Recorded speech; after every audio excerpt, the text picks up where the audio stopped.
Hello, this is going to be part 3 of my response video to somebody on platform formerly known as Twitter. And by now, most of my viewers should already know the story. If you don't know the backstory, I'll leave a link so you can go and watch it right about here. In this one, I wanted to show the code that I wrote, which I took from various other sources. I'm not going to go into any great detail as to how it works. You can go and chase that down yourself. I just wanted to point out a few highlights. Thanks to all the time that I wasted on looking at things in the sky and making videos about flat Earth, etc., I created a GitHub account and I set up a GitHub repository. I made videos about that already. In the Skywatcher base module, you should find some Java classes that will calculate the position of the sun, the moon, and the stars. There are two ways to calculate the position of the sun. The sun object class was derived from the NOAA Solar Calculations spreadsheet. There's the URL and there's the link that you can go and get the Excel spreadsheet. And it's very simple and straightforward. You enter your values in here and all of these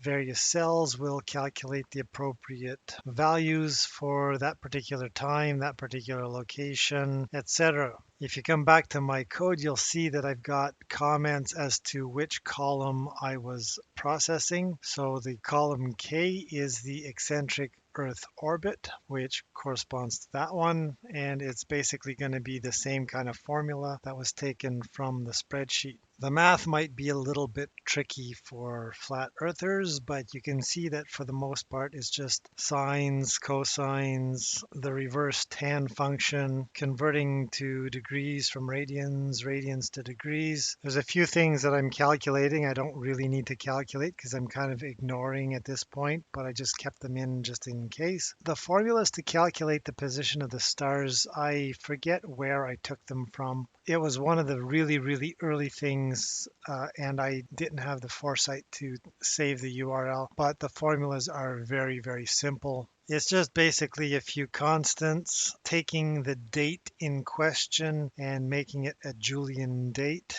Then you subtract, I believe it's the spring equinox of 2000. So what was that? March 21st, 2000, something like that. I believe that's the moment that the sun crossed the celestial equator in the year 2000. And that would be expressed in the number of days since that time. And then it's basically calculating the slope plus an offset and then taking the modulus of 24 to get the Greenwich Mean Sidereal Time. Then there's a few other things going on here. And then the apparent sidereal time is fudging a few other things, but that essentially becomes the hour angle, and then your local hour angle, which is kind of synonymous with the right ascension, is based on your location and on the star's location. The native output of all of my formulas happen to be right ascension declination, primarily calculating the object's position in the celestial sphere, and then from there it's converted to your local right ascension. The class I created to calculate the position of the moon was taken from here, and I forget exactly which one of these had the necessary information. I think I sort of borrowed a bit of code from more than one of these moon classes. Ultimately, it's very simple. Starting with the Julian date and Julian century, I do a whole bunch of multiplication. This frac is a method that takes just the fraction of a number. There it is. So it's multiplying a whole bunch of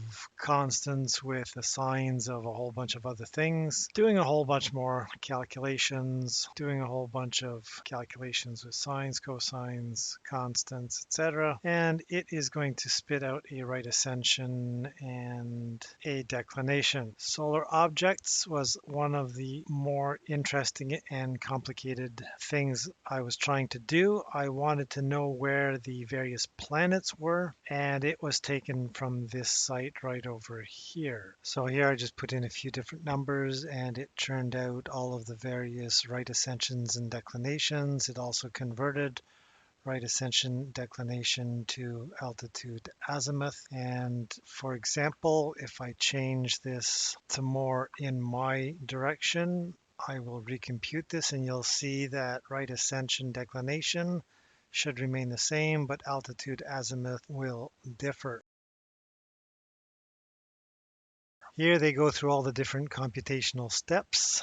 And I think I tried to do this on my own before I just grabbed their code. And I think if I remember correctly, I got over to here somewhere, and then I ran into some kind of trouble I couldn't get past, or I don't exactly remember. But either their example was wrong or I wasn't able to get the right calculation. So I ended up looking at their source code and converting it to Java. And so here it is. I made a local change that I haven't committed. I don't think I'm going to commit it. I might just roll these changes back, but I added a whole bunch of logger trace statements that output the values at any given point in time. And I was able to create sample calculations for 3 different times with 3 different locations. 2 of them are in the future. 1 of them is in the past. In all instances, the right ascension and declination are very close to what SunCalc outputs. Most of the time, it's within a degree or so, but ultimately it should be fairly evident that it's reasonably accurate. That's basically the lowdown on the math behind it. You can clearly see that the math points to an angle in one direction, which is the right ascension, and the angle in the other direction, which is the star's declination, or in the case of the sun, it works out to a declination angle measurement and a right ascension angle measurement. In the future, I should probably add a few more methods to take the non-refracted altitude azimuth and convert it to a refracted altitude and azimuth, or rather a refracted altitude. That's basically going to be it. It's very simple, very straightforward. The code has been online for years. Others have had code online much longer than that. It simply works using angles in 2 different axes. That's going to be it for now. Thank you for watching. I tried to keep this video a little bit shorter than some of the other ones, but I want it to be as thorough as possible as well. If you made it this far, I thank you very much for watching. I would appreciate the subscribe if you're not already subscribed, the comment below. Let me know what you think, good or bad. Click one of those thumb buttons, whatever you want to do. And with that, I'm going to see you again in another video at some point soon enough. Bye for now.